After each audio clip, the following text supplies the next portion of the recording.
So welcome to Wash Talk, the Carwash Podcast. I'm your host, Rich DiPaolo, and joining me today is Beryl Grant, Associate Vice President, and Clay Smith, Vice President of Matthews Real Estate Investment Services. Gentlemen, great to see you today, and thanks for doing this video interview with me. Yeah, great to see you, Rich. We appreciate you having us on, and we're excited to talk about car washes. Sounds good. Yeah, welcome to Wash Talk Podcast. I wanted to catch up with you on this episode, guys, to follow up on some recent news that we posted from Matthews on carwash.com regarding the closing of a 4-property wash portfolio in the great state of Iowa, and maybe catch up with you guys on some other market trends that we're seeing in 2023. But why don't we first start off with that news release that we posted recently on carwash.com. Can you share any background information and more details about how this off-market deal of 4 car wash properties came together here in Iowa? Yeah, definitely. So I know you guys have posted an article on it, but essentially the story there, Rocket Car Wash, a growing national brand, was the buyer.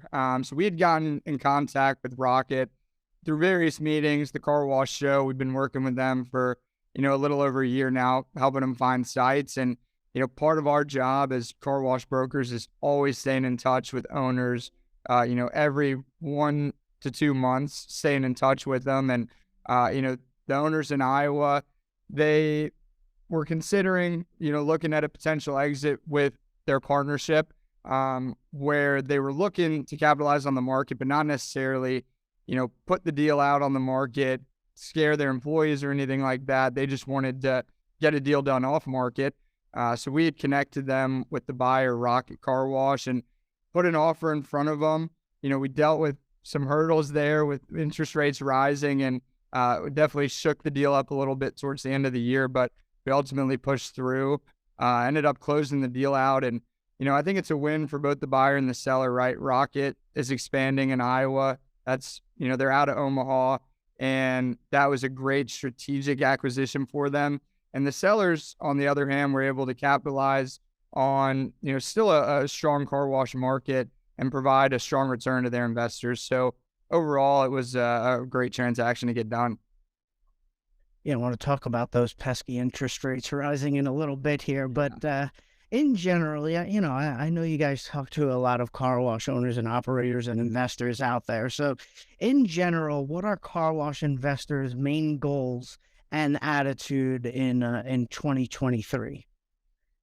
Yeah, I'll take this one. So there's still a similar attitude as 2021 and 2022. People want to expand. I mean, you talk to a lot of operators that they might have anywhere from 2 sites to 10 sites, and they still want to get to 50, right? You ask any operator who has 5 sites, and they'll tell you that they want to get to 50. Mm-hmm.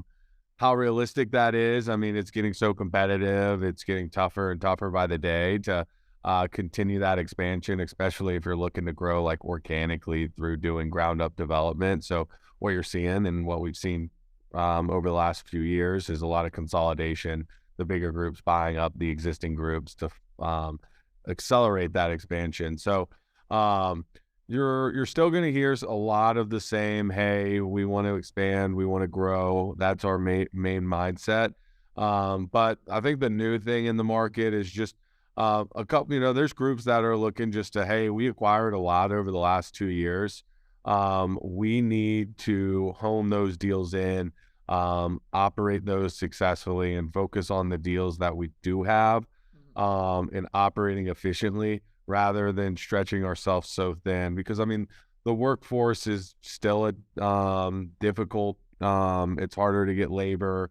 The labor is more expensive. So we are hearing some, hey, let's focus on the deals we have, the operations that we acquired, and making sure that we're running those to full potential.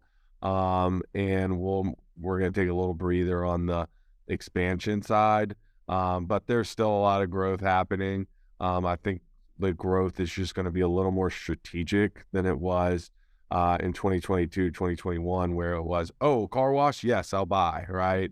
So I think we're just seeing people get a little smarter with their acquisitions rather than just, full speed ahead. We'll buy everything in sight. Mm-hmm.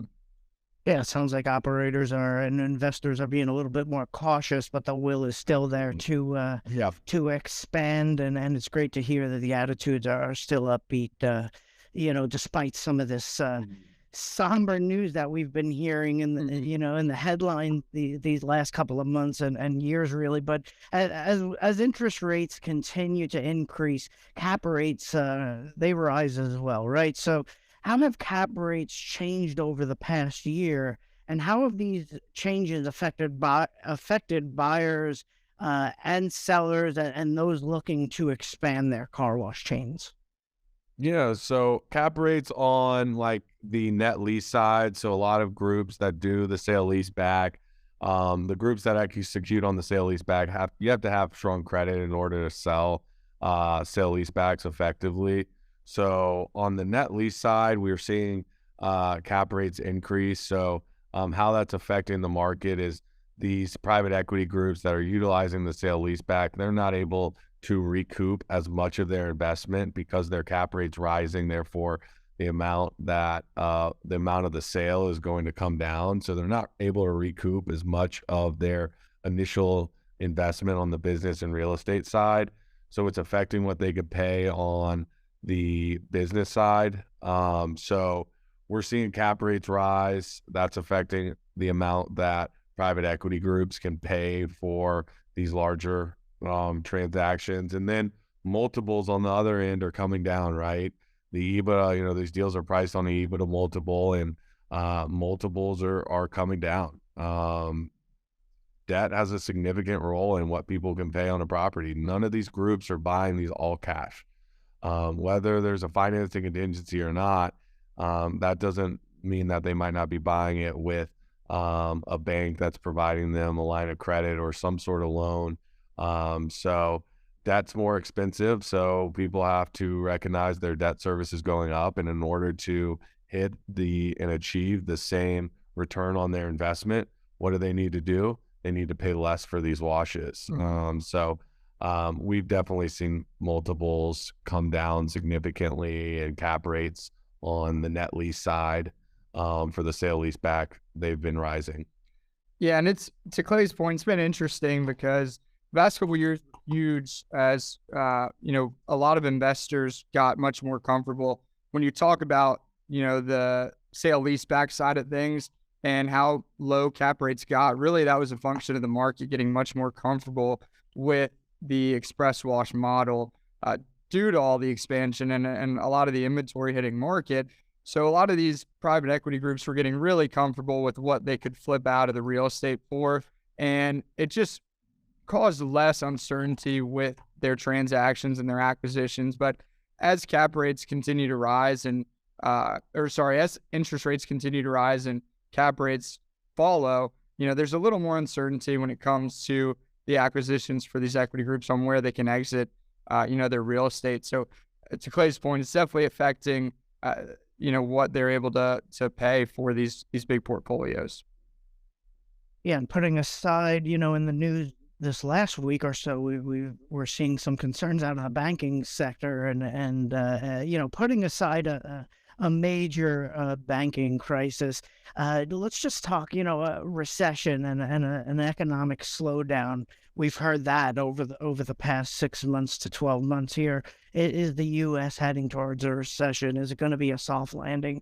I'm curious, fellas, how would you think a recession or a prolonged significant economic slowdown would affect buyers and sellers in the car wash market? I know Matthews also operates in other commercial sectors as well. How do these conditions traditionally affect the commercial real estate market in general?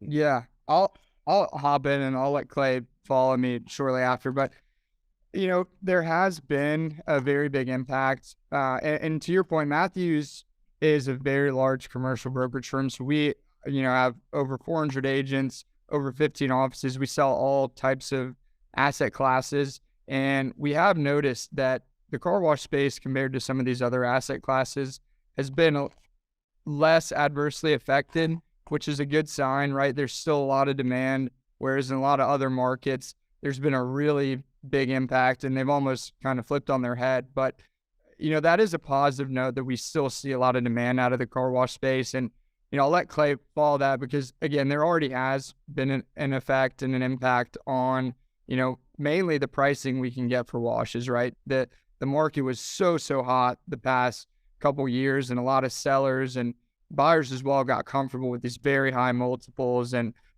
some outrageous prices in some cases where, we're seeing a lot of that come back to reality. So, it is a positive note that a lot of the other industries, car washes are holding up fairly well and still seeing a ton of demand, but we've definitely already started to see an impact, and I'd imagine that will continue. Yeah. So I am personally a believer that we are heading into a recession. I'd be surprised if we're not. I mean, I'm not an economist, but when banks are failing and things are funky and things just don't seem right, it seems like we're heading there. So if I was a buyer, I would prepare for a recession because I do think there is one on the horizon. Again, I'm not an economist, so I don't know. Beryl thinks we're going to skirt a recession. Yeah, we'll see. We got some money in the law. But as far as a recession's impact, what a recession's going to do, it's going to restrict capital, right?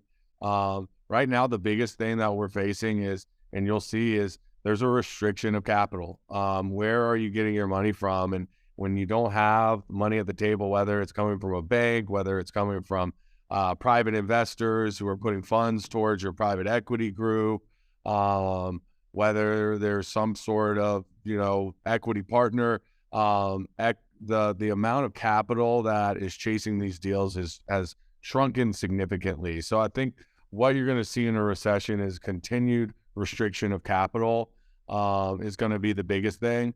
If we hit a recession, what's likely going to happen? Interest rates actually might come down, right? So yeah, if interest rates come down, will that make the price, the EBITDA multiple or the cap rate come down, or EBITDA multiple come up? If there's a recession, I think we're going to have still that big issue of capital restriction. And when there's less capital, people just have to be more selective on what they're buying. So as far as like what you can sell your wash for, it will negatively impact it, certainly. As far as the operational side, I think that you'll see some people cut back and in subscriptions. So, I don't think it's like, hey, these washes are going to go down 20-30%, but I do think there'll be some hit on their sales performance as well. So, if your sales drop 10-15% across your portfolio, it can hurt, right? So, right. I think it will affect operators in that way as well. Mm-hmm. All right. Well, I'm glad to see you clarify that you're not economist and you only play economists on Car Wash Podcast. Yeah, right? Exactly. I'm leaning towards Beryl to win that bet. Yeah. I hope so. I'll root for him too. It's a win-win for me. Yeah. I either win the bet or we're not in a recession. Although on the flip side, the sooner we'll lose for Beryl because it's either we're in a recession, yeah, he got his money. Right, exactly. So we'll be interested to see how that one plays out. But just one more question for you, gentlemen, and I certainly appreciate you taking the time today. And you obviously touched on this in previous responses here, but the express exterior car wash offering or wash format, as we call it, continues to garner a lot of interest from large investors and private equity firms, despite these headwinds and challenges that we've mentioned here today. According to your feedback here, that doesn't seem to be waning or slowing down. So do you foresee that momentum continuing through 2023 and into the near future, or are there any threats that might curb that interest a little bit? Yeah, I mean, obviously, even though Clay thinks he does, no one has a crystal ball, so we can't tell you for sure, where the demand's going. But I think there are a lot of positive factors we have on our side, right? The business model and the express exterior a lot of investors have gotten very comfortable with. And there are a lot of factors that are very attractive, right? You have the monthly subscription model, which helps them forecast revenues. You have very high profit margins. You have relatively low labor, contrary to the full service model. So, there are a lot of trends that are just strong fundamentally for the express exterior space, which is why there's been this huge wave and why we expect the demand certainly to continue. I think to Clay's point earlier and what we've kind of been touching on, the main difference is just going to be the pricing, right? I think the demand will stay. It may dip slightly, but I think the demand will still stay there. And, we're working on tons of deals right now where, there's still a ton of demand, but the common theme is, hey, we can just pay a little less than we could a year ago, right? So we expect that likely to continue until we have some sort of shift in interest rates coming back the other way. But I mean, fundamentally, the business model is just so strong, and we don't think that investors are going to shy away from it. It's really just, hey, the multiples are going to come down. But as far, we've already seen, a big shift the past few months, and, the overall theme is, hey, we're still interested in express washes. So that's definitely a positive note. All right, sounds good. Well, I don't need a crystal ball to see. I've come to the end of my list of questions, gentlemen, today.